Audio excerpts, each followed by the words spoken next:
저는 항상 10년 동안 의문이 들었습니다. 왜 우리 남편은 결혼 이후에 아프게 되었고 병명을 바로 찾지 못했을까? 감사하는 마음보다는 왜 나한테 이런 일들이 생겼을까에 대한 의문점이 마음속에서 10년 내내 있었습니다. 광우 스님의 법문을 보면서 이 모든 것들이 해결되었습니다. 인과응보, 내가 겪었던 모든 것은 전생의 업장이라는 것을 알게 되었고 제 삶의 모든 것들을 정말 감사하게 받아들이게 되었습니다. 많은 불자분들께서 소중한 나 무한행보 소나무를 참 많이 사랑해 주십니다. 그래서 절에를 안 다녔는데 소나무 방송 보고 마음에 느껴진 바가 있어서 이렇게 절에 다니게 되었어요. 불교에 관심이 없었는데 소나무 방송을 통해서 불법에 대한 믿음이 생겼어요. 제가 평소에 기도를 안 했는데 소나무 방송 보면서 본격적으로 진실되게 기도를 시작하게 되었어요. 스님, 저 소나무 방송 보고 기도 시작했는데 정말 저도 소나무에 나오는 그런 가피 체험담 저도 생생하게 체험했어요. 스님, 제가 절에 다니다가 믿음이 꺾였는데 소나무 방송을 보고 다시 믿음이 돌아와서 요새 절에 열심히 다니고 부처님 가르침 공부하고 있어요. 이렇게 정말 듣기만 해도 소중하고 감사한 이야기를 많이 듣습니다. 그래서 또 많은 분들이 당신들이 생생하게 체험한 가피 이야기도 들려주시고요. 또 어떤 분들은 소나무 방송 덕분에 마음에 큰 의지가 됩니다. 위안이 됩니다. 평온을 얻습니다 하면서 그렇게 편지라든가 이메일도 보내주고 합니다. 너무 감사합니다. 이제 이런 분들이 있기 때문에 제가 한 번씩 슬럼프에 빠지려고 할 때마다 이렇게 우리 소나무를 사랑해 주시고 또 저의 법문을 사랑해 주시는 분들의 응원 덕분에 그래, 이번 생 이 소중한 부처님 법 널리 전하다가 우리 불자님들 마음에 이렇게 불심의 불을 비춰주다가 이렇게 이번 생 내 할도리 하고 떠나자라는 그런 힘을 얻게 됩니다. 그래서 오늘은 또 소나무 방송을 보시고 또 소나무 방송을 통해서 아주 큰 평안을 얻으셨다는 그런 불자님들, 소나무 팬분들의 편지를 읽어드리는 시간을 가져보도록 하겠습니다. 특히 마지막 오늘 3편의 편지를 읽어드릴 텐데 마지막 편지 내용은 또 놀라운 가피 이야기가 전해지고 있으니까 여러분들 한번 귀를 열어서 잘 경청해 보시기 바랍니다. 자, 그러면 여러분들에게 소나무를 사랑해 주신 팬분들의 편지 하나하나 읽어드리겠습니다. 예, 여러분, 첫 번째 편지는 황아무개라는 불자님의 편지 내용이 되겠습니다. 나무 아미타불 스님, 안녕하세요. 어리석고 욕심 많고 화도 많은 죄업 중생이자 평소 스님의 소나무 방송을 즐겨보는 80년생 하근기 중에 하근기 불자 황아무개라고 합니다. 예, 스스로를 하근기 중에 하근기다라고 표현하시는 거 보니까 굉장히 겸손하신 분인 것 같아요. 참 겸손하시네요.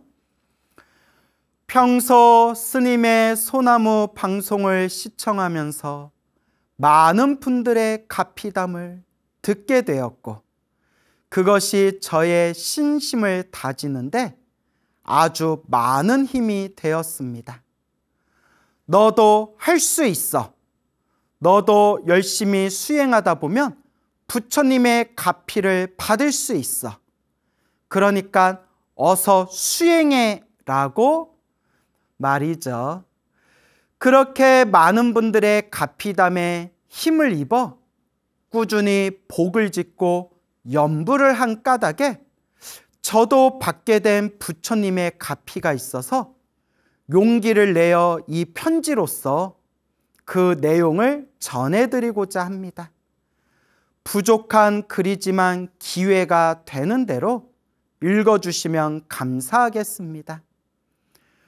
제가 처음 연부를 시작했을 적엔 길을 걸을 때건 버스를 기다릴 때건 앉아 있을 때건 관계없이 틈날 때마다 나무 아미 타불을 불렀습니다. 나무 아미 타불. 그러기를 7개월 정도 했을 무렵 하루는 제 방의 침대 위에서 깜빡 낮잠이 들었다가 일어났는데요. 문득 평소에 저를 괴롭혔던 역류성 식도염이 사라졌단 걸 깨달았습니다. 와, 역류성 식도염은 자리에 누우면 위액이나 윗속에 있는 음식물들이 식도로 올라오는 병인데 그게 다 나았더라고요. 오랫동안 저를 괴롭혔던 역류성 식도염이 완치된 게 너무 신기하기도 하고 부처님께 감사한 마음도 들어서 그 길로 나무 아미탑을 사경집을 사서 사경을 시작했습니다. 물론 연불도 함께요. 연불과 사경을 병행하면서 방생도 자주 했었습니다. 아이고 훌륭하시네요. 아이고 훌륭하십니다. 그렇게 약 1년 4개월 정도가 지났을 무렵 단골 햄버거 집으로 그날은 아이스 아메리카노를 사러 갔었습니다. 입구에 문을 열고 들어서자 햄버거 냄새가 제 콧 속으로 확 풍겼는데요. 그날따라 그 냄새를 맡고도 그걸 먹고 싶다는 욕구나 새로 나온 햄버거와 디저트의 가격에 대한 궁금증 같은 것들이 전혀 생기지 않았습니다. 평소에 저 같은 느낌이 아니어서 이상하다, 이상하다 여러 번 속으로 되뇌이다가 혹시 채식도 가능하지 않을까 하는 생각이 들어서 그날로 인터넷 검색창에 채식 카페를 검색해서 가입하고 정보를 수집하면서 채식을 실천하려는 마음을 내게 되었습니다. 그렇게 육식을 멀리한 지 오늘이 대략 4년째로 접어드는 날인데요. 현재도 거리를 걷다가 고깃집에서 풍기는 고기 냄새를 맡을 때가 간혹 있는데 그걸 먹고 싶다는 생각이 전혀 들지 않았습니다.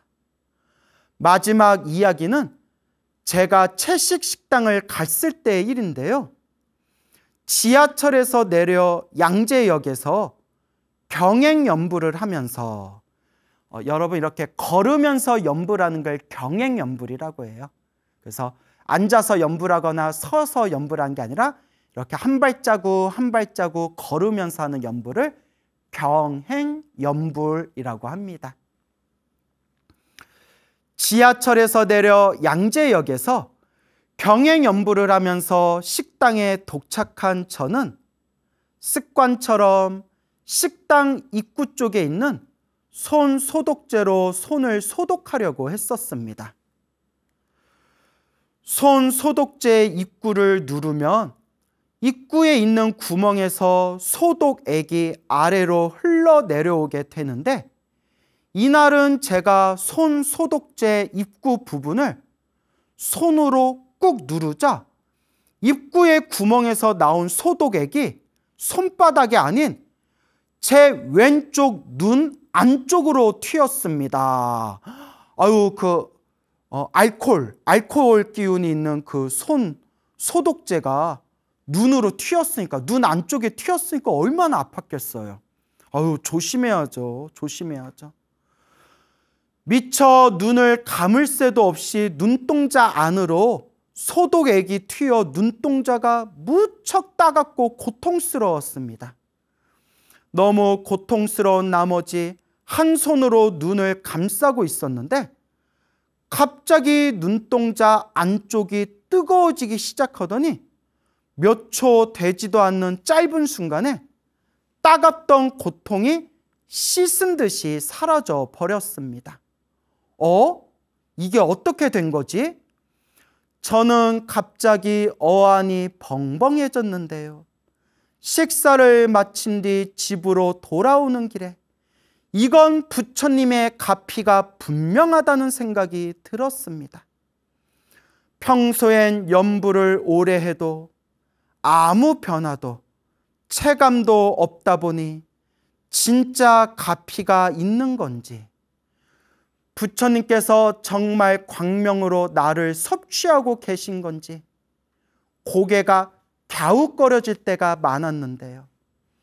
이런 긍정적인 체험들을 통해서 믿음을 갖게 되었습니다.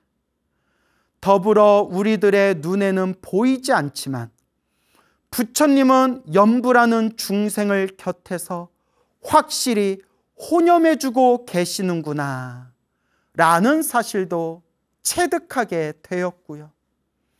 많은 불자님들께서도 모두 염불을 하며 아미타 부처님의 보호 아래 있다는 것을 믿으셨으면 좋겠습니다. 긴 글 읽어주셔서 감사합니다. 예, 소중한 편지 보내주신 황아무개 불자님 감사드립니다. 염불 공덕은 분명히 있습니다. 염불의 공덕은 분명히 있습니다. 우리 황아무개 불자님 그냥 그저 지금 같은 마음으로 나무 아미타불 염불하면서 이번 생 이 소중한 부처님 법을 만난 것을 우리가 정말 큰 복이다 라고 그렇게 마음에 되새기면서 그저 지금 같은 마음으로 꾸준히 닦아나가시기 바랍니다. 우리 황아무개 불자님 고맙습니다. 늘 좋은 날 되십시오. 예, 두 번째 편지 읽어드리겠습니다. 한번 잘 들어보세요. 안녕하십니까? 저는 용인에 살고 있는 두 딸의 엄마입니다. 본명은 묘징이라고 합니다. 소나무 법문을 통해 광우 스님을 알게 되었고 게으르고 나태해질 때마다 소나무 법문을 들으며 기도의 끈을 이어가고 있습니다. 정말 감사드립니다. 예, 우리 묘징불자님 저도 감사드립니다. 우리 소나무 이렇게 늘 사랑해 주셔서 고맙습니다. 작년 이맘때쯤 겪은 일이 신기하여 이렇게 사연으로 보내게 되었습니다. 큰아이가 중3, 작은아이가 초등 4학년이고 겨울방학 중이었습니다. 한참 소나무 법문에 푹 빠져서 하루 4-5시간씩 법문을 틀어놓고 집안일을 하곤 했습니다. 와, 하루에 우리 소나무 방송을 4-5시간씩 틀어놓고 그렇게 생활을 하셨다고요? 이야, 대단하시네요. 큰아이는 사춘기인데 식사 중에 법문을 켜놓아도 딱히 싫어하는 내색이 없어서 다행히 계속 들을 수 있었습니다. 작은아이는 소나무 법문이 재밌다며 반복해서 듣기도 했습니다.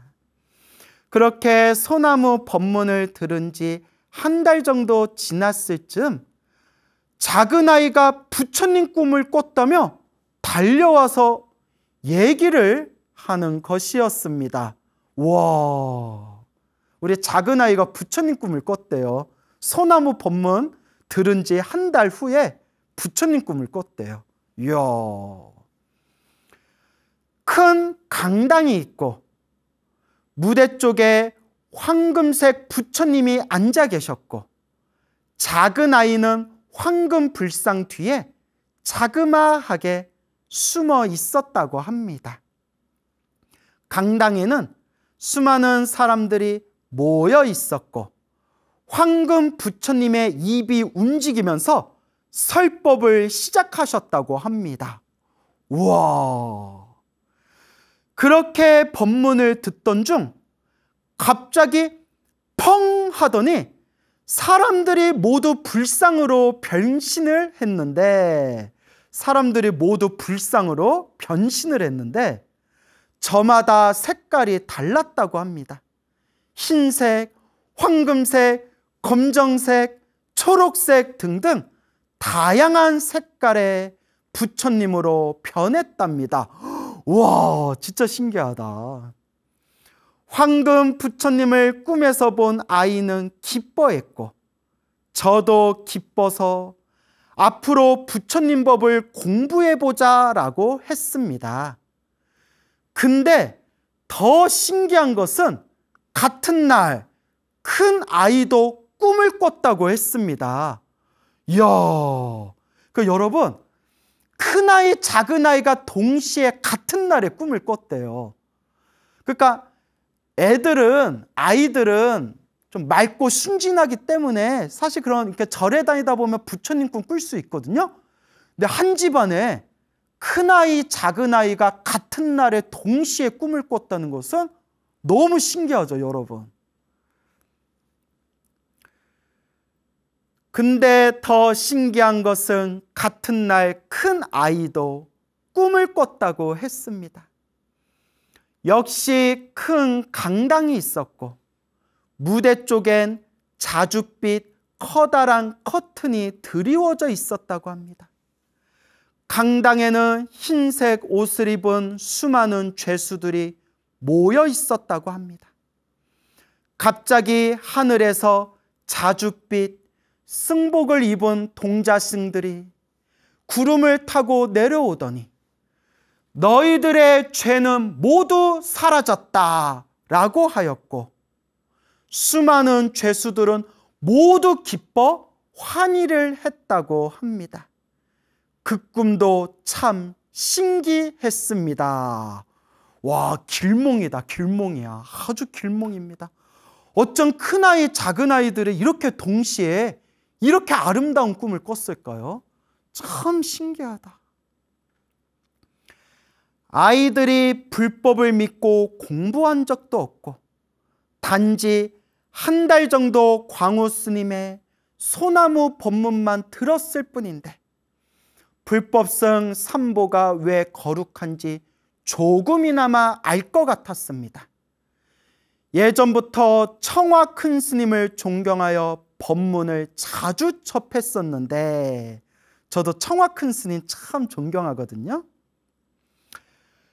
이 세상에 머무실 때 친견 한번 못한 게 너무나 한탄스러웠기에 광우 스님 법문을 펼치실 때 꼭 친견하고 싶어 용인 법륜사 법문 때 참여도 했습니다.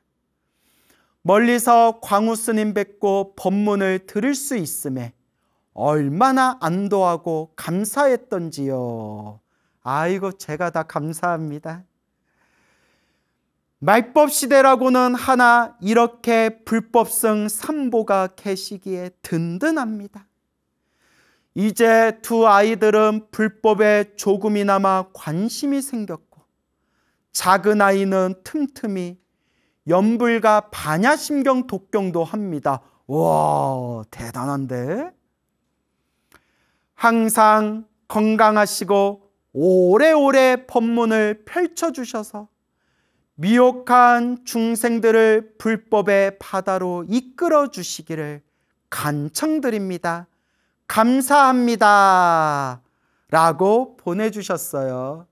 우리 용인에 계시는 묘증불자님 감사드립니다. 그리고 우리 큰아이, 작은아이도 반가워요. 우리 아이들이 부처님하고 인연이 있나 봐요. 특히 우리 작은아이는 지금 뭐 반야심경 독경도 할 정도면 정말 전생부터 불연이 좀 있는 것 같습니다. 너무 아름답고 너무 행복한 일입니다.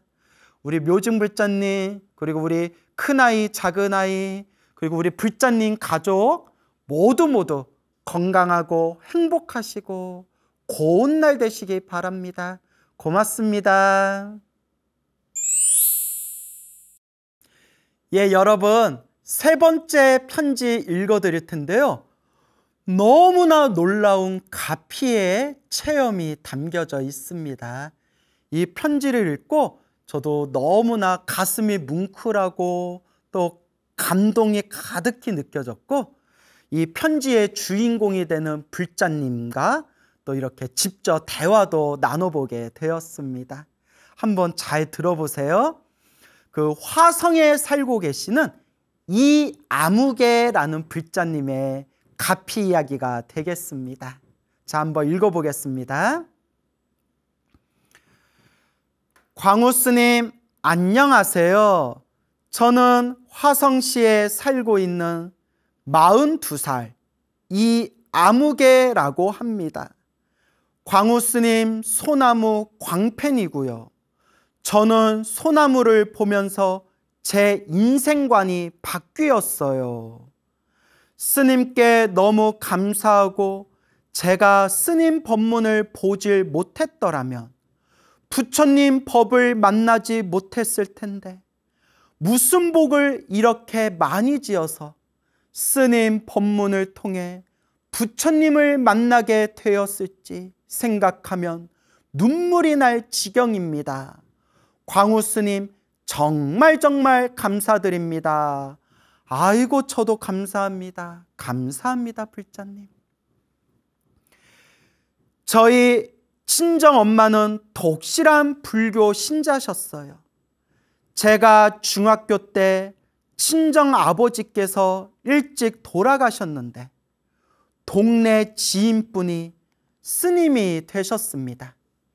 스님의 법명은 석혜종 스님이신데 그 스님과의 깊은 인연으로 불교를 믿게 된 엄마는 늘 부처님께 의지하며 힘든 세월 속에 저희 남매를 키워오셨습니다.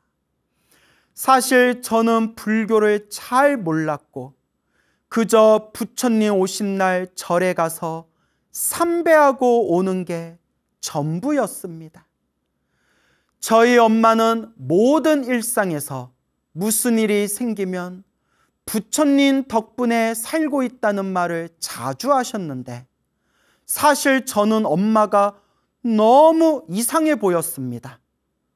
저도 부처님을 믿긴 했지만 무슨 일이 생기든지 부처님 덕분이라는 말을 할 때면 사이비 종교를 믿는 사람처럼 보일 때도 있었습니다. 그렇죠. 어렸을 때는 그런 생각 들 수도 있죠. 툭 하면 부처님 덕분이다. 툭 하면 부처님 덕분이다 하며 아이 뭐 맨날 부처님 덕분이래. 이런 마음이 생길 수도 있겠죠. 20대 후반에 저는 직업 군인이었던 남편과 결혼을 하게 되었습니다. 남편은 결혼과 동시에 특전사로 발령을 받게 되었습니다. 특전사, 와 대단하시다. 결혼 후 아이도 출산하였고 정말 세상에서 제일 행복한 일뿐이었습니다. 아이가 태어난 지 4개월쯤 직업군인이었던 남편은 훈련을 떠났습니다. 훈련을 받고 온 날 갑자기 원인을 알 수 없는 열이 났고 병원에서는 병명을 찾지 못해 한 달 동안 병원을 떠돌게 되었습니다. 아우구구. 대학병원 이곳 저곳을 돌아다니면서 남편은 점점 몸이 말라가고 의식까지 잃게 되었습니다. 아휴. 결국 중환자실에서 호흡기를 의지한 채 누워만 있게 되었습니다. 저는 정말 기가 막혔습니다. 얼마나 기가 막혔을까요? 얼마나 괴롭고 답답했을까요? 나무 아미타불 관세음보살, 저는 정말 기가 막혔습니다. 멀쩡하던 사람이 갑자기 병원에 누워있고 아이는 아직 걷지도 못하는 4개월이고 제 처지가 정말 너무나도 비참했습니다. 내가 왜 결혼이란 걸 해서 이런 처지가 된 건지 정말 기가 막혔습니다. 아픈 환자를 생각해야 할 시기에 저는 이기적이게도 제 처지가 너무나 비참하게만 느껴졌습니다. 이기적인 게 아니라 얼마나 막막하셨겠어요. 얼마나 힘들고 답답하고 괴로우셨겠어요. 정말 남들은 그 마음 모르죠. 얼마나 힘드셨겠어요. 저희 친정엄마는 이런 힘든 상황 속에서 그저 부처님께 의지하고 스님께 의지하였습니다.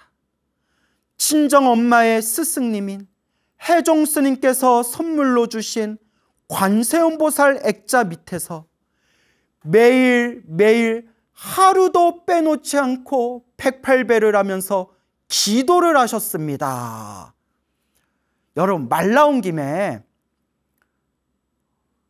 부처님 가르침을 엉터리로 공부한 불자들이 집에 불상을 모시면 안 된다, 집에 탱화를 모시면 안 된다, 이런 아주 왜곡된 사고방식을 가지고 있는데, 여러분, 중국, 대만, 티베트, 심지어 저 태국, 스리랑카, 미얀마 같은 불자들은 집에서 제일 깨끗한 경건한 곳에 불상을 모셔놓고 매일매일 집에서 기도해요. 이상하게 우리나라 불자들 중에 옛날보단 좋아졌는데 이상하게 우리나라 불자들 중에 집에다 불상을 모시면 안 된다느니, 집에다 탱화를 모시면 안 된다느니, 불화를 모시면 안 된다느니, 이상하게 그런 얘기를 해요. 이상하게 우리나라 불자들은 아주 엉터리로 불교 공부한 사람들이에요. 여러분, 억지로 집에 불상을 모실 필요는 없어요. 왜냐하면 부처님 보고 싶으면 절에 가서 기도해도 되니까. 그러니까 집에다 불상이나 부처님 액자를 집에 꼭 모실 필요는 없지만 모시는 게 좋아요. 불자라면, 부처님을 믿는 불자라면 집에 불상을 모셔도 좋고 부처님 불화를 모시는 것도 좋아요. 억지로 모실 필요는 없지만. 다만 말이라도 야, 집에 불상 모시면 안 돼, 부처님 그림 모시면 안 돼, 제발 그런 엉터리 얘기 좀 하지 말라고요. 아주 답답해요, 제가. 그러니까 요 사위가 아프니까 요 장모님이 매일매일 집에 모셔놓은 관세음보살님 액자를 바라보면서 매일매일 집에서 108배하고 매일매일 기도하셨대잖아요. 얼마나 훌륭해요. 얼마나 대단해요. 계속 읽어보겠습니다. 매일매일 하루도 빼놓지 않고 108배를 하면서 기도를 하셨습니다. 그러던 어느 날 관세음보살 액자가 밑으로 뚝 떨어졌습니다. 기도를 하면서 엄마는 너무나 놀라서 무슨 일이 일어나려나 보다, 너무나 무서웠다라고 하셨습니다. 스님은 분명히 저희 남편은 깨어난다고 정확한 날짜까지 말씀해 주셨습니다.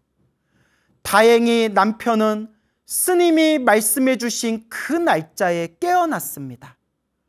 병명은 뇌수막염이었습니다. 아이고, 뇌수막염. 아유, 무섭다. 저희 남편은 먹는 약이 듣질 않아서 희귀약품센터에서 수액으로 약을 투여한 뒤 극적으로 깨어나게 되었습니다. 아이고, 부처님, 관세음보살님, 감사합니다. 중환자실에서 극적으로 깨어났지만 몸이 전신마비가 된 상태였습니다. 변명을 빨리 찾지 못해 치료하지 못해서 전신마비가 된 것이었죠. 저는 의사 선생님께 매달리고 또 매달렸습니다. 앞으로 걸을 수 있는 건지 계속 묻고 또 물었습니다. 그럴 때마다 의사 선생님은 현대의학으로는 걸을 수 있을지 장담할 수 없다, 이런 말만 되풀이하였습니다. 여러분 이거 잘 들으세요. 의사가 현대의학으로 걸을 수 있을지 장담할 수 없다, 이 얘기를 몇 번이나 했대요. 저의 남편은 29살이었고 아이는 4개월이었습니다. 어휴, 얼마나 막막했을까. 의사 선생님께 울면서 제발 걷게 해달라고 애원하고 또 애원하였습니다.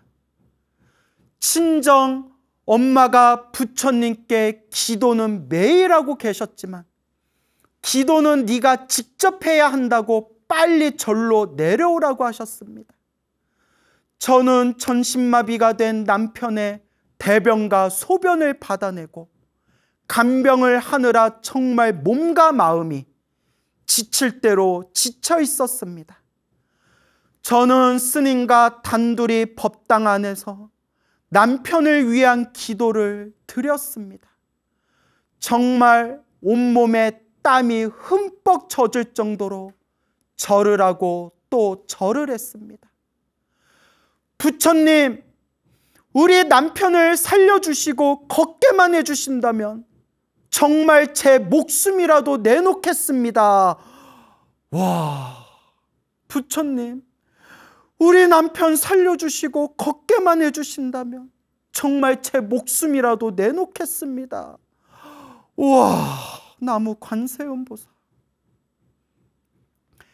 하는 마음으로 절을 하고 또 절을 했습니다. 기도하는 내내 남편과 제 아들과 셋이 있는 가족 사진이 제 눈앞에 환영이 보이는 것이었습니다. 부처님이 우리 남편을 살려주시려나 보다, 부처님이 우리 남편을 살려주시려나 보다 하는 생각이 들었습니다. 다행히 남편은 힘든 재활 훈련을 통해 극적으로 전신마비 상태에서 걷지는 못했지만 휠체어 생활까지 가능한 상태로 퇴원을 하게 되었습니다. 나무 관세음보살, 나무 관세음보살.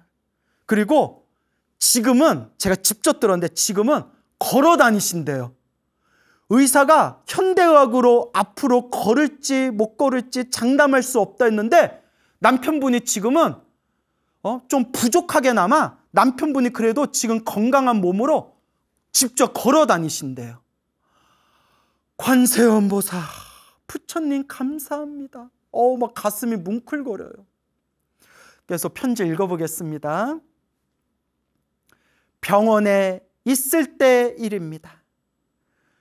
저는 남편이 휠체어를 타고 있는 상황에서 스테로이드 부작용으로 초콜릿이나 단 음식을 계속 먹길 원하는 것이었습니다.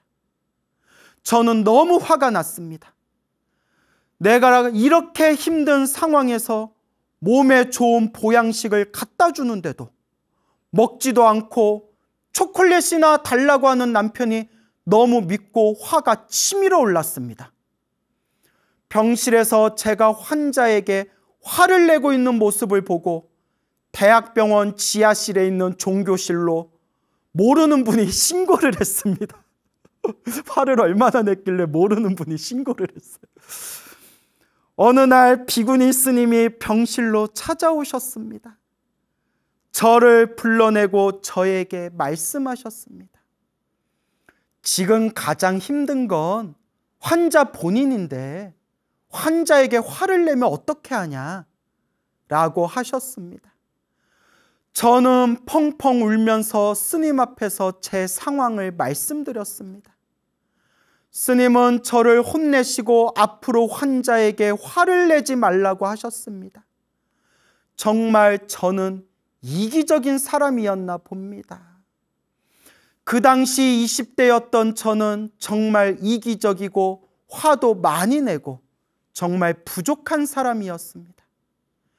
이런 상황에서 제일 힘든 건 환자 본인인데 나를 따라주지 않는 남편이 믿고 그저 이런 상황이 억울하고 내가 왜 이런 일을 당해야 하는지 받아들이기 힘들었습니다.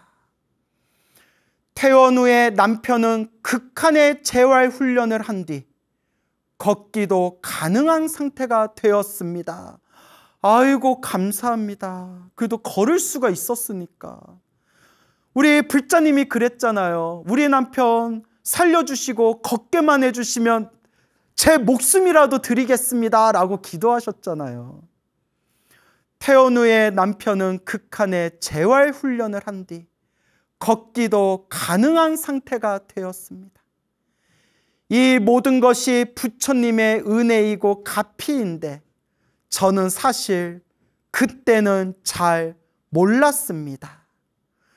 남편을 돌보고 아이를 키우는 데 지쳐서 부처님의 은혜를 입었음에도 불구하고 사실 정말 부처님의 은혜일까?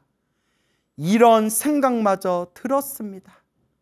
제 업장이 정말로 두꺼웠던 것이었죠.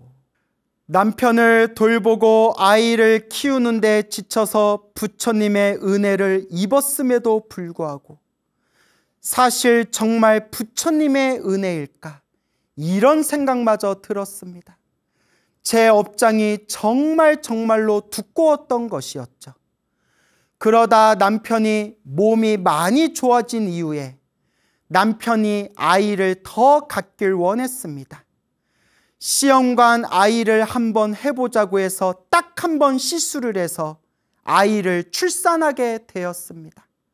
쌍둥이를 출산하게 되었습니다. 와, 애국자. 쌍둥이 나오셨을까? 애국자네요. 그런데 쌍둥이를 키우는 과정은 너무도 몸과 마음이 힘든 일이었습니다. 쌍둥이가 8개월이 되었을 때 저는 이런 생각이 들었습니다. 결혼 초에 남편이 아팠던 일은 내가 만든 고통이 아니었지만 아이를 출산해서 내가 받는 스트레스와 고통은 내가 다 만든 일들인데 나는 또 왜 괴로워하지? 이런 의문이 생기기 시작했습니다. 하루하루 사는 일이 괴로웠습니다. 이 괴로움을 해소하기 위해서 정말 지푸라기라도 잡는 심정으로 불교를 배워보자는 마음으로 불교대학에 입학을 했습니다. 아이를 맡기고 불교대학 수업을 들었지만 불교 역사에 대해서 배우는데 졸리기만 하고 무슨 내용인지 머릿속으로 하나도 들어오질 않았습니다. 저의 삶의 괴로움을 해소하고자 불교대학에 입학했지만 대학을 다 마치지 못하게 되었습니다. 그때 스님께서 업장 소멸을 해야 하니 108배를 하고 가라고 하셨지만 업장 소멸이 무슨 말인지도 몰랐고 부처님과의 인연이 닿지 못하고 절에 안 다니게 되었습니다. 그러다 어느새 8년이라는 세월이 흘렀고 40대가 되었습니다. 저는 쌍둥이들이 8살 되던 해 코로나 시기에 우연히 인터넷 동영상으로 광우 스님 법문을 듣게 되었습니다. 정말 저는 무명 속에 있다가 삶의 빛을 발견하게 되었습니다. 저는 항상 10년 동안 의문이 들었습니다. 왜 우리 남편은 결혼 이후에 아프게 되었고 병명을 바로 찾지 못했을까? 감사하는 마음보다는 왜 나한테 이런 일들이 생겼을까에 대한 의문점이 마음속에서 10년 내내 있었습니다. 광우 스님의 법문을 보면서 이 모든 것들이 해결되었습니다. 인과응보, 내가 겪었던 모든 것은 전생의 업장이라는 것을 알게 되었고 제 삶의 모든 것들을 정말 감사하게 받아들이게 되었습니다. 광우 스님 법문을 듣고 30대 제 삶의 모든 의문점들이 다 해소가 되었습니다. 친정엄마께서 늘 모든 게 부처님 덕분이라고 하시는 말들도 이제 다 알게 되었습니다. 제가 부처님 법을 알게 되고 제일 기뻐하는 분은 저희 친정엄마세요. 엄마랑 같이 절에 갈 때 엄마는 너무 기뻐하세요. 복을 지어야 한다는 광우 스님 법문을 듣고 요즘 매일 법화경 사경하면서 하루하루 행복한 삶을 살아가고 있습니다. 스님들의 법문을 듣는 일이 제 취미 생활이 되었습니다. 행복도 불행도 내가 만든 일이라는 광우 스님의 법문을 늘 마음속에 새기면서 모든 일에 감사함을 느끼면서 살아가려고 합니다. 광우 스님 소나무를 늘 보면서 제 사연도 꼭 광우 스님에게 전해드리고 싶은 마음으로 글을 써봤습니다. 광우 스님 정말 감사합니다. 끝으로 아픈 사위를 위해서 간절히 기도해 주신 친정 어머니께 감사드립니다. 어머니의 스승이시고 저희를 위해서 정성껏 기도해 주신 해종 스님께도 감사드립니다. 부처님 감사합니다. 예, 화성에 살고 계시는 이 아무개 불자님, 이 감동이 깊은 편지 내용 보내주셔서 너무 고맙습니다. 그리고 끝으로 지금 이 편지를 함께 읽은 우리 불자님들께 드리는 이야기인데요.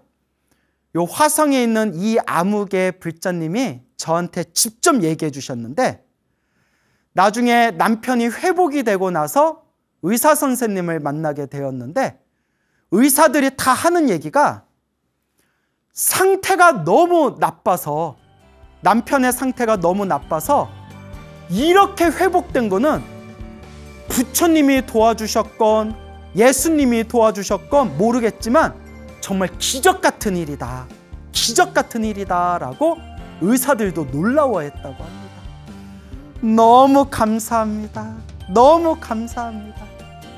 여러분, 우리 불자 여러분들 모두 편안하고 행복하시기 바랍니다.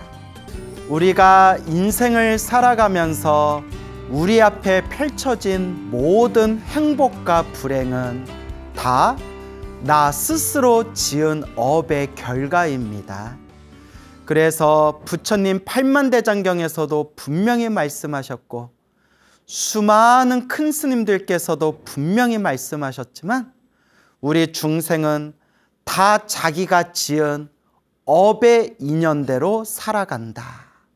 모든 것이 다 자기가 지은 인연 따라 일어나고 인연 따라 사라지고 자기가 지은 업의 인연법대로 살아간다. 그래서 큰 스님들도 늘 말씀하시기를 복대로 살아간다. 복대로 살아간다. 중생이 다 자기가 지은 복대로 살아간다 라고 말씀하셨습니다. 그래서 부처님 경전에서도 부처님께서 끊임없이 복을 지어야 된다, 선업을 쌓아야 된다, 공덕을 닦아야 된다 라고 수없이 부처님께서 간곡하게 복을 짓고 지혜를 닦아라 부처님께서 늘 말씀하셨습니다. 그래서 우리가 팔만대장경을 공부하다 보면 그 경전에 부처님께서 스스로 복을 짓고 또 부처님께서 복이 있어야 깨달음도 얻을 수 있고 복이 있어야 중생도 제도할 수가 있다. 복이야말로 세상에서 가장 강력한 힘이다 라고 부처님께서 경전에서 말씀하시기도 합니다. 그래서 여러분, 행복해지고 싶다면 늘 복을 지어야 됩니다. 선업을 지어야 합니다. 공덕을 지어야 합니다.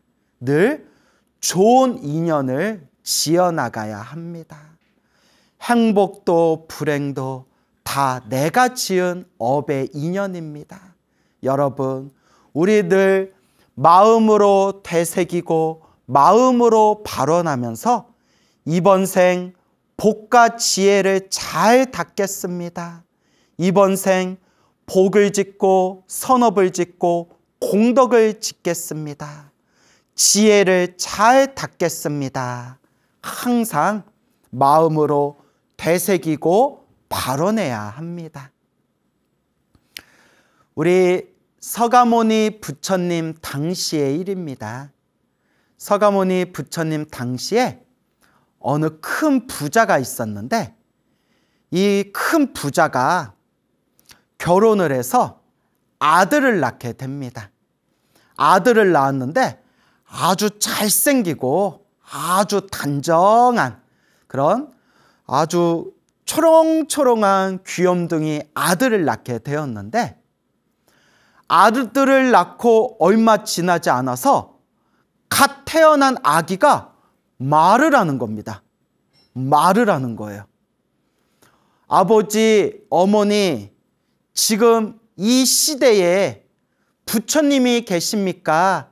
아직 부처님이 계십니까? 아기가 태어난 지 얼마 되지도 않는 아기가 부처님이 계십니까? 라고 질문을 하니까 부모님이 깜짝 놀란 거예요. 부처님이 계시다. 지금 이 세상에 서가모니 부처님이 계시다. 예, 그러면 사리불 존자와 아난 스님도 계십니까? 사리불 스님도 계시고 아난 스님도 계신다. 그러니까 이 아기가 부처님도 지금 계시고 사리불 스님, 아난 스님도 계시다라는 얘기를 듣고 까르르 웃으면서 엄청 즐거워했다고 합니다. 그리고 얼마 지나지 않아서 또 아기가 부모님한테 먼저 말을 거는 겁니다. 아버지, 어머니, 저를 위해서 부디 저를 위해서 부처님과 스님들을 모시고 대중공양을 올려주시면 안 되겠습니까? 부모님, 저를 봐서 부처님과 수많은 대중스님들을 모시고 대중공양을 올려주십시오.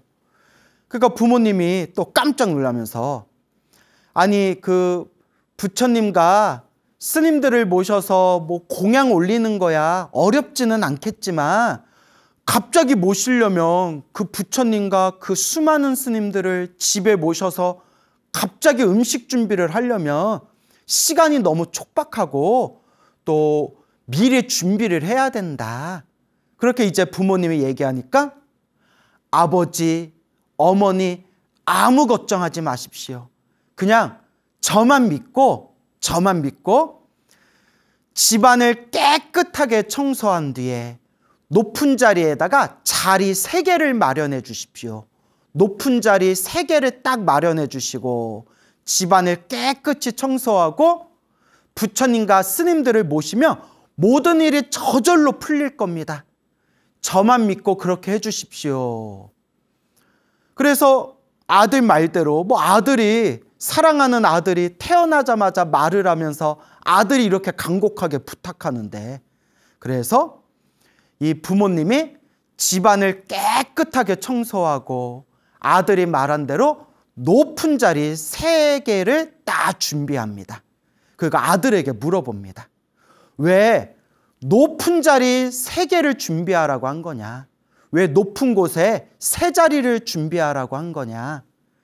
예, 아버지, 어머니, 첫 번째 자리는 부처님을 위한 자리고 두 번째 자리는 전생의 제 어머니를 위한 자리고 세 번째 자리는 현생의 지금 현재의 부모님을 위한 자리입니다. 깜짝 놀래가지고 자리 하나는 부처님을 위한 자리고 두 번째 자리는 전생의 어머니를 위한 자리고 세 번째 자리는 현재 낳아주신 현재 부모님을 위한 자리입니다.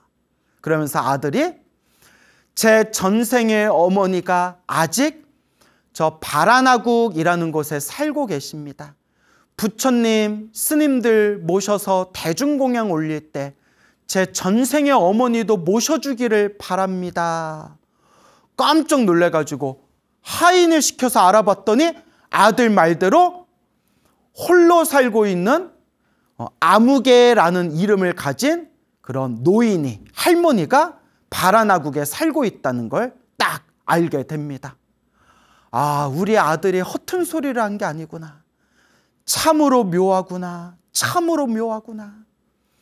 그래서 당일날 부처님과 스님들을, 수많은 스님들을 다 함께 집에 모시고, 또 나아가서 아들의 전생 어머니라고 했던 그 노인도 이제 부처님 스님들께 대중공양 올리는 그날에 딱 높은 자리에 모시게 됩니다.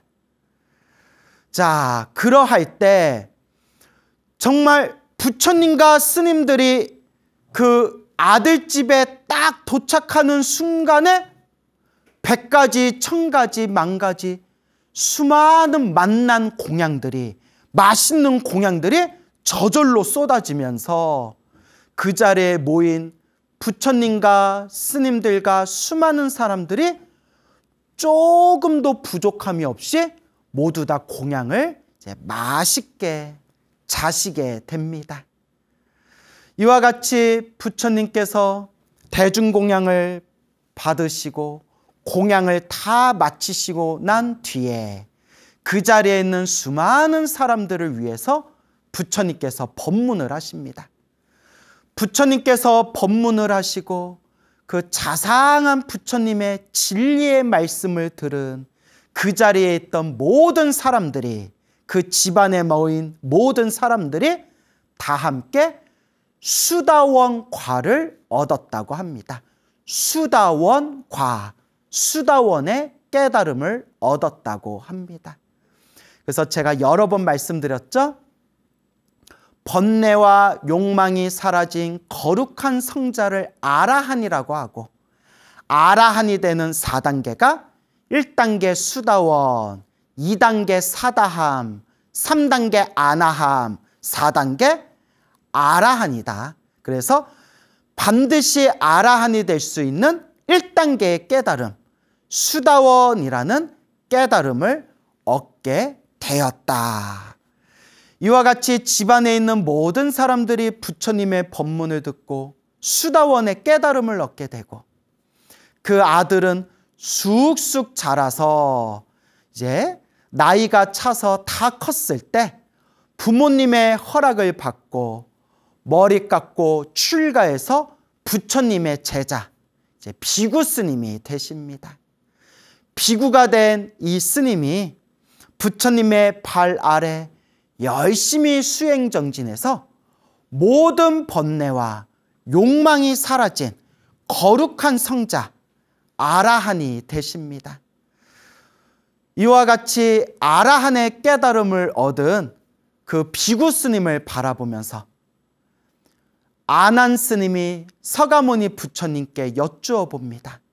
부처님, 저 비구 스님은 전생에 어떤 인연이 있어서 이번 생에 저렇게 큰 부잣집에 태어나고, 태어날 때부터 말을 할 수가 있었고, 태어나자마자 부처님과 스님들께 공양을 올리고자 했고, 그리고 자기가 원하는 바가 있으면 자기가 원하는 바가 저절로 생기거나 모든 일이 술술 풀리고, 심지어 젊은 나이에 머리 깎고 출가해서 어떻게 저렇게 짧은 시간에 모든 번뇌와 욕망이 사라진 거룩한 성자 아라한이 될 수 있었던 것입니까?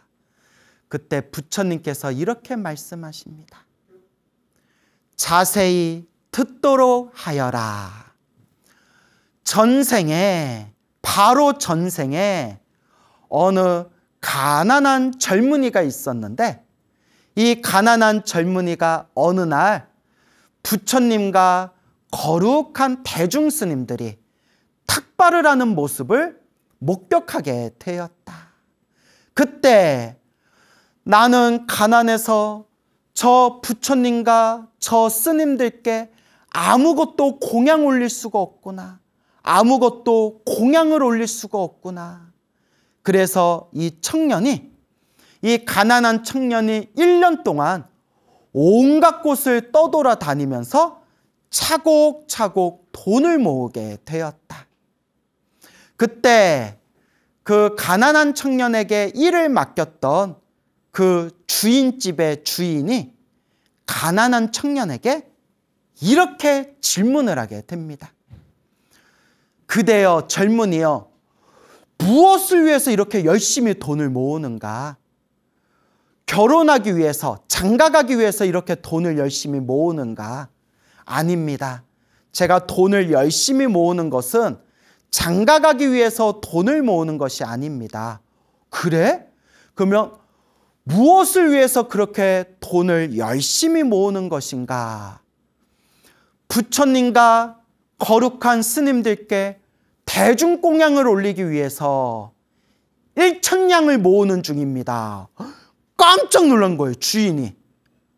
1,000냥이면 큰 돈인데 세상에 자기의 행복과 부귀영화와 즐거움을 위해서, 자신의 즐거움을 위해서 돈을 모으는 게 아니라 부처님과 스님들께 널리 대중공양을 올리고 싶어서 돈을 모읍니다. 1,000냥을 모으고 있습니다. 깜짝 놀란 주인이 마음에 감동을 받고 그 가난한 청년에게 이렇게 이야기합니다. 내가 그대를 위해서, 내가 그대에게 부족한 돈을 그대에게 줄 테니 그 돈으로, 내가 준 돈으로 부처님과 스님들께 그대 소원대로 대중공양을 올려라. 그런데 내 부탁이 있다. 조건이 있다. 그대가 그대 마음껏 부처님과 스님들께 대중공양을 올리되 우리 집에서 대중공양을 올려다오. 야, 참 이 주인도 대단해요. 이 주인도 참 대단해요. 그래서 그 주인의 도움을 받아서 부족한 재물을 채운 뒤에 자신의 소원대로 부처님과 스님들을 모시고 약속대로 주인집에서 부처님과 스님들께 대중공양을 올리고 부처님의 법문을 들으면서 그와 같이 큰 공덕을 짓게 되었고, 이 가난한 청년이 부처님과 스님들께 대중공양을 올린 뒤에 얼마 지나지 않아서 세상을 떠나게 되었고, 세상을 떠나고 난 뒤에 곧바로 어느 큰 부잣집의 아들로 태어나서 태어날 때부터 말을 할 수가 있었고, 태어나자마자 부처님과 스님들께 대중공양을 올렸고, 나이가 차서 다 컸을 때 머리 깎고 출가하여 비구가 되어서 짧은 시간 안에 위대한 성자 아라한이 되었으니 이것이 바로 저 아라한 비구의 전생의 공덕의 인연이니라. 이와 같이 자기가 지은 복은, 자기가 지은 선업공덕은 이번 생에 못 받더라도 다음 생에라도 반드시 자기가 받게 되나니 이것이 바로 자기가 지은 인연법의 결과이니라. 부처님께서 말씀하시니 그 자리에 있는 수많은 사람들이 다 함께 기뻐하고 다 함께 찬탄하였다고 합니다. 여러분, 복을 지읍시다. 작은 복이라도 가볍게 여기지 말고 꾸준히 작은 것이라도 자꾸 복 짓는 습관을 가집시다. 여러분, 내가 지은 복의 선업공덕은 반드시 내가 받게 된다는 것을 꼭 명심하시기 바랍니다. 자, 여러분, 두 번째 이야기입니다. 서가모니 부처님 당시의 일입니다. 엄청나게 큰 부자가 있었는데 이 부자가 결혼을 해서 아들을 낳게 됩니다. 아들을 낳았는데 하늘에서 막 꽃비가 쏟아지는 겁니다. 하늘에서 막 꽃비가 쏟아지니까 이 부모님이 깜짝 놀라면서 아들이 태어났을 때 하늘에 아름다운 꽃비가 쏟아졌으니 우리 아들의 이름을 화천이라고 지읍시다 해서 꽃필 화자를 써서 화천이라고 이름을 지었다고 합니다.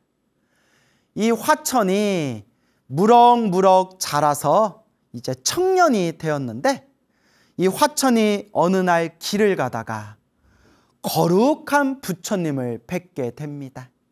그래서 거룩한 부처님과 수많은 스님들을 모시고 이제 집에서 부처님과 스님들께 정성껏 공양을 올리게 됩니다.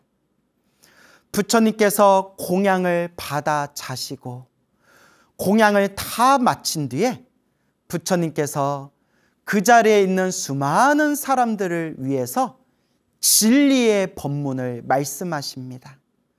부처님의 법문을 들은 그 자리에 있는 수많은 사람들이 모두 다 함께 수다원이라는 깨달음을 얻게 되었다고 합니다. 화천은 부처님께 공양을 올리고 부처님의 법문을 듣고 수다원이라는 그런 거룩한 깨달음까지 얻게 되고 너무나 부처님을 공경하고 부처님을 향한 그런 부처님의 존경과 공경의 마음으로 부모님께 허락을 받고 부처님께 가서 머리 깎고 출가하여 비구 스님이 되십니다. 이 화천 비구는 부처님의 발 아래서 열심히 수행을 해서 짧은 시간 안에 모든 번뇌와 욕망이 사라진 거룩한 성자 아라한이 되었다고 합니다. 그때 수많은 비구 스님들이 부처님께 서가모니 부처님께 여쭈어 봅니다.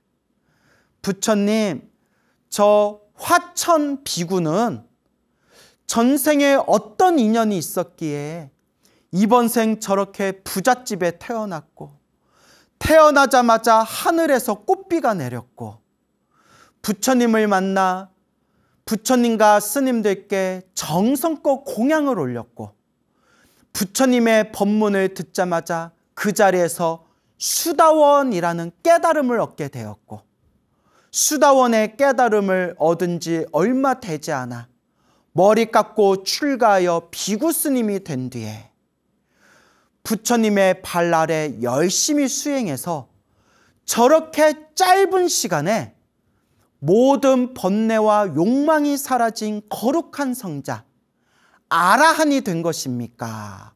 어떤 인연이 있었기에 이와 같은 공덕의 인연을 얻게 된 것입니까? 라고 부처님께 여쭈어 봅니다. 부처님께서 이와 같이 말씀하십니다. 그대들이여, 이 모든 것도 저 화천 비구가 자기가 지은 전생의 공덕의 인연이니라.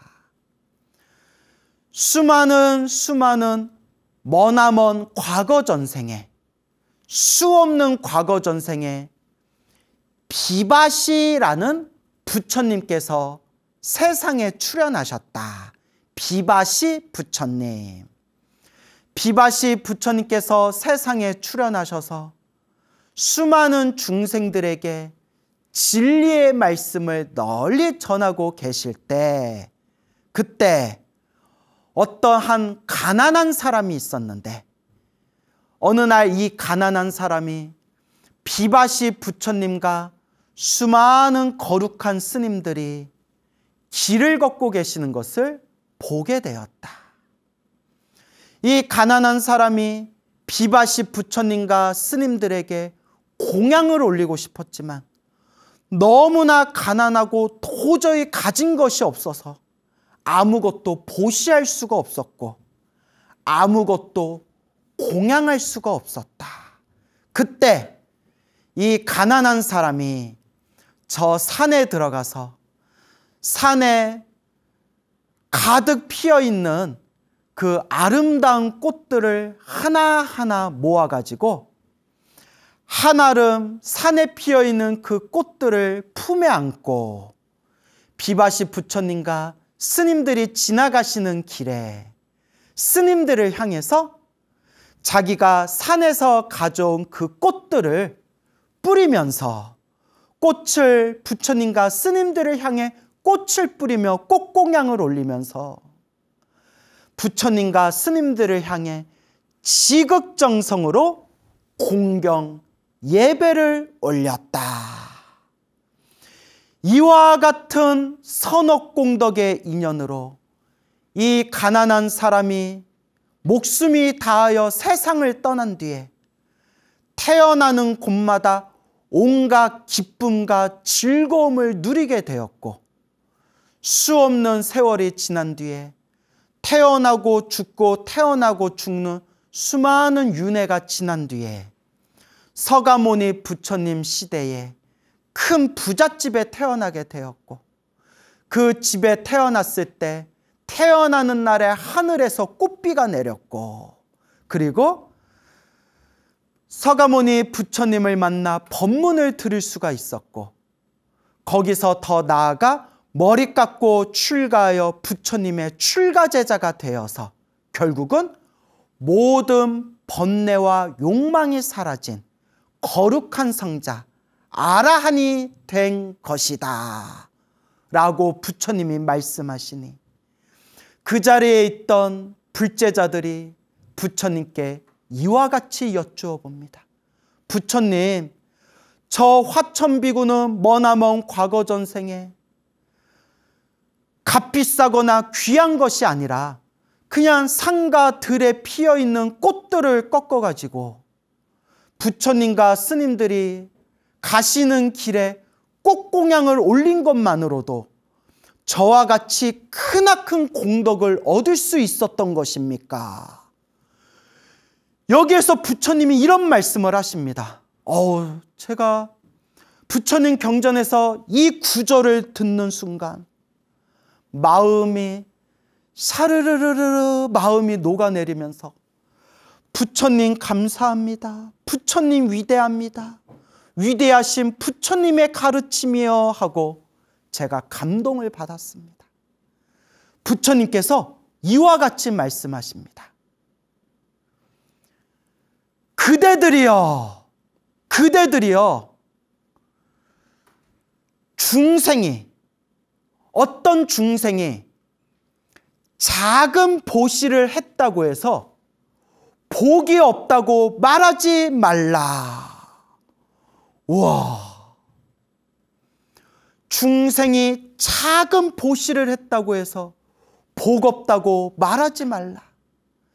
그 작은 복의 씨앗이 크나큰 숲을 이루게 된다. 작은 보시를 행했다고 해서 작은 보시를 복이 없다고 말하지 말라. 그 작은 복일지라 하더라도, 그 작은 복이라 하더라도 크나큰 공덕을 얻게 되리라 라고 부처님께서 말씀하시니, 그 자리에 있는 수많은 불제자들이 다 함께 기뻐하고 찬탄했다고 합니다. 여러분, 우리 중생이 살아가는 모습이 행복도 불행도 다 내가 지은 업의 인연입니다. 우리 중생은 다 자기가 지은 복대로 살아갑니다. 우리가 과거 전생을 보지를 못하니까 윤회도 믿지 않고 전생도 믿지 않고 자기가 지은 인과 업보도 믿지 않는 그런 말법 시대가 찾아오게 되었습니다. 하지만 내가 전생을 볼 수 없다 하더라도 부처님께서 분명히 팔만대장경에서 수없이 증명하셨습니다. 윤회의 흐름 속에서 알고 지었건 모르고 지었건 몸과 말과 생각으로 지은 자기 업대로 살아가는 게 이 윤회 세상의 인연법이니라 라고 부처님이 분명히 말씀하셨습니다. 불자 여러분, 불자 여러분, 이건 제 얘기가 아니라 분명히 부처님 경전에 나오는 말씀입니다. 작은 보시라고 해서 복이 없다고 말하지 말라. 작은 씨앗이 크나큰 숲을 이루듯이 작은 복의 씨앗이라 하더라도 크나큰 공덕의 숲을 이루게 될 것이다 라는 것을 명심하면서 행복을 창조하는 진정한 불자라면 작은 복, 작은 선업공덕이라도 작은 인연이라 하더라도 자꾸 복을 짓고 복을 짓고 복을 짓는 그런 습관을 지어나가야 합니다. 여러분, 늘 작은 복이라 할지라도 복 짓는 불자가 됩시다. 세 번째 이야기입니다. 서가모니 부처님 당시에 큰 부자가 있었는데 결혼을 해서 아들을 낳았다고 합니다. 아들을 낳았는데 하늘에서 7가지 법의 보석이 하늘에서 후두두두 하고 하늘에서 보석이 쏟아졌다고 합니다. 와, 하늘에서 보석이 쏟아졌는데 잘못 맞으면 뇌진탕 막 이렇게 웃자고 한 얘기입니다. 하늘에서 막 보석이 쏟아질 정도니까 얼마나 복이 많은 아이겠습니까? 그래서 부모님이 너무나 놀랍고 기뻐하면서 아들의 이름을 태어날 때 하늘에서 7가지 보배가 쏟아졌다 해서 보배 보자를 써서 보천이라고 이름을 짓게 됩니다. 이 보천이 무럭무럭 자라나서 어느 날 부처님을 만나 뵙게 되고 거룩한 부처님을 뵙고 마음에 크나큰 감동을 느끼면서 부처님의 발 아래 머리 깎고 출가하여 보천 비구 스님이 되십니다. 이 보천 비구는 부처님 발 아래 열심히 수행하여 짧은 시간 안에 모든 번뇌와 욕망이 사라진 거룩한 성자 아라한이 됩니다. 어느 날 수많은 불제자들이 부처님께 여쭈어 봅니다. 부처님, 저 보천 비구 스님은 전생에 어떤 인연을 지었기에 큰 부잣집에 태어나고 태어날 때 하늘에서 7가지 보배 보석이 하늘에서 쏟아지고 나이가 다 차서 성인이 되었을 때 서가모니 부처님을 만나 뵈었고 그 자리에서 머리 깎고 출가하여 저렇게 짧은 시간 안에 모든 번뇌와 욕망이 사라진 거룩한 성자 아라한이 되신 겁니까? 그때 부처님께서 이와 같이 말씀하십니다. 그대들이여 자세히 듣도록 하여라. 머나먼 과거 전생에 비바시라는 부처님이 계실 때 비바시 부처님께서 세상에 출현해서 널리 중생들에게 진리의 법을 널리 펼치고 계셨다. 그때 어느 한 가난한 사람이 있었는데 이 가난한 사람이 비바시 부처님과 수많은 거룩한 스님들을 보고 공양을 올리고 싶었지만 너무나 가난해서 공양을 올릴 수가 없었고 보시를 올릴 수가 없어서 너무나 마음에 크나큰 그런 슬픔을 느끼게 되었다. 이 가난한 사람은 어떻게 해야 부처님과 스님들께 조금이라도 공양을 올릴 수 있을까? 고민하다가 저 숲에 들어가서 숲에서 구슬같이 맑고 깨끗한 조약돌들을 모아가지고 그 맑고 깨끗한 조약돌을 부처님과 스님들이 지나가는 길에 정성스럽게 공양을 올리고 부처님과 스님들을 향해서 간절한 마음으로 공경 예배를 올렸느니라. 그와 같이 깨끗한 조약돌을 부처님과 스님들께 공양 올린 그 선업공덕의 인연으로 이 가난한 사람은 목숨이 다한 뒤에 태어날 때마다 하늘 세계나 인간 세상에 태어나면서 온갖 행복과 기쁨과 즐거움을 누리며 살았고, 이번 생에는 서가모니 부처님이 세상에 출현하신 이 시대에 부잣집의 아들로 태어나게 되었고, 그 선업과 공덕의 힘으로 태어나는 그날의 하늘에서 7가지 복의 보석이 쏟아졌고, 무럭무럭 자라나서는 성인이 되었을 때 서가모니 부처님을 만나 뵙자마자 가슴에서 크나큰 환희를 느끼며 기쁨을 느끼며 머리 깎고 출가하여 짧은 시간 안에 모든 번뇌와 욕망이 사라진 거룩한 성자 아라한이 될 수 있었던 것이다. 이 모든 것이 자기가 지은 선업공덕의 인연이다 라고 부처님께서 말씀을 해주십니다. 그 자리에 있던 수많은 사람들이 다들 깜짝 놀라면서 이와 같이 묻습니다. 부처님, 부처님의 말씀을 의심하는 건 아니지만 이해가 되지 않습니다. 부처님, 저 보천 비구 스님이 수없는 과거 전생에 겨우 산속에 뿌려져 있는 그 조약돌들을 모아가지고, 그 작은 돌들을 모아가지고 그 돌들을 부처님과 스님들이 지나는 길에 그 돌들을 보시한 그것만으로도 이와 같이 큰 공덕을 얻을 수 있는 겁니까?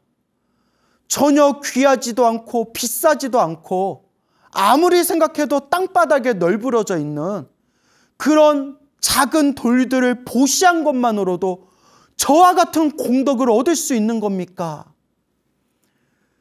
그때 부처님께서 이와 같이 말씀하십니다. 그대들이여, 작은 보시라고 해서 복이 없다고 말하지 말아라. 작은 씨앗이 큰 숲을 이루게 되듯이 작은 복의 씨앗이라 하더라도 훗날 크나큰 공덕의 숲을 이루게 되는 것이니, 작은 보시라 해서 복이 없다고 가볍게 여기지 말아라.